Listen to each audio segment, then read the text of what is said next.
Neurons के पुनर्जनन और बोध के स्तर को सिर्फ अपने खाने के तरीके को बदलकर काफी बढ़ाया जा सकता है, लेकिन अभी एक जरूरी बात यह है कि भोजन दूषित है। ये एक ऐसी स्थिति है जहां हर कोई इस निष्कर्ष पर पहुंच गया है कि सप्लीमेंट्स के बिना आप जीवित नहीं रह सकते। आज भोजन को बड़ी एजेंसियों द्वारा संचालित किया जा रहा है।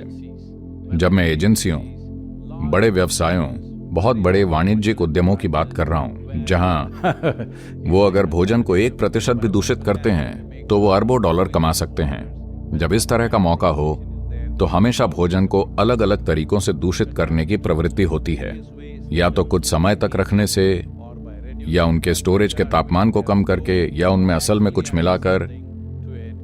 ये सभी पहलू हैं, लेकिन सबसे महत्वपूर्ण पहलू ये है कि स्रोत को ही दूषित किया जा रहा है। हमें इसका समाधान करना होगा।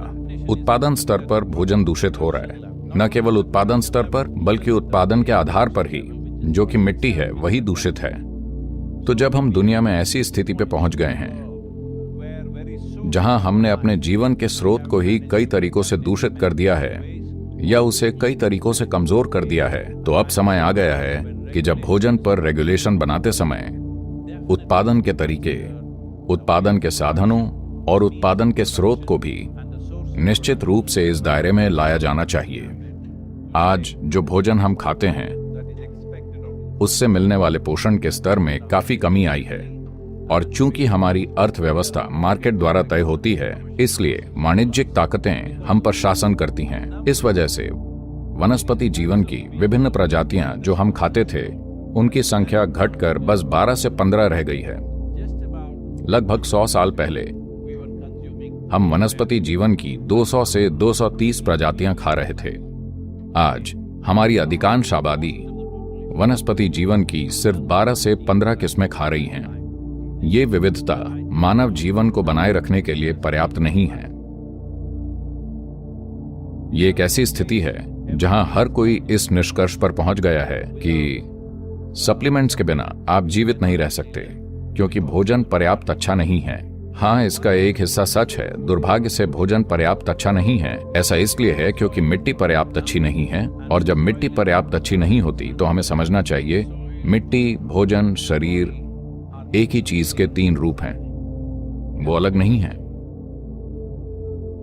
तो नियम बनाने वालों को नियमों के दायरे को बढ़ाना होगा, और साथ ही मानवीय चेतना को भी ऊपर उठाना होगा, ताकि लोग इन चीजों के बारे में सचेतन हो जाएं। नियमों से ज्यादा अगर बाजार सचेतन हो जाता है तो ये स्वाभाविक रूप से कई अलग अलग तरीकों से उत्पादन इकाइयों को रेगुलेट करता है। बाजार ऐसी किसी भी चीज को अस्वीकार कर दे जिसका उत्पादन अच्छा न हो या जो अच्छी क्वालिटी का न हो, वो भी इसका एक हिस्सा है।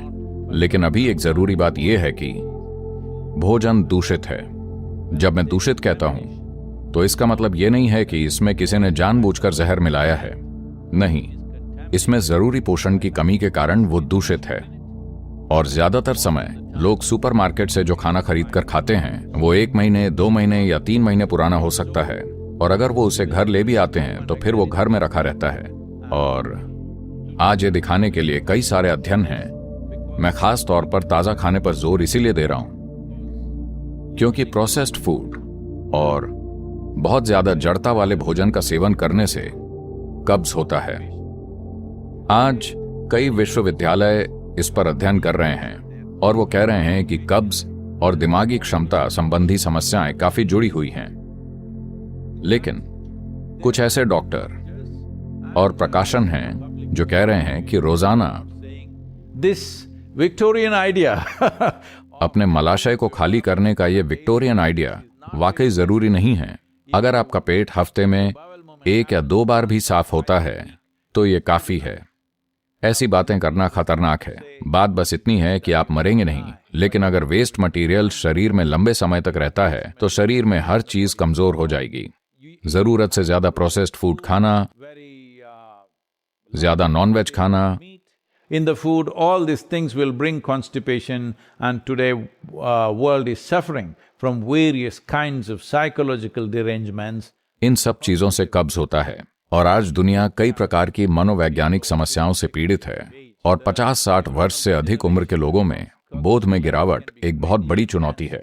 न्यूरॉन्स के पुनर्जनन और बोध के स्तर को सिर्फ अपने खाने के तरीके को बदलकर काफी बढ़ाया जा सकता है और सिस्टम अपनी गति से कमजोर नहीं होगा, क्योंकि अगर भोजन में सत्व का एक खास स्तर है या आपके भीतर जीवंतता का एक खास स्तर है तो पुनर्जनन प्रक्रिया बहुत तेज होगी।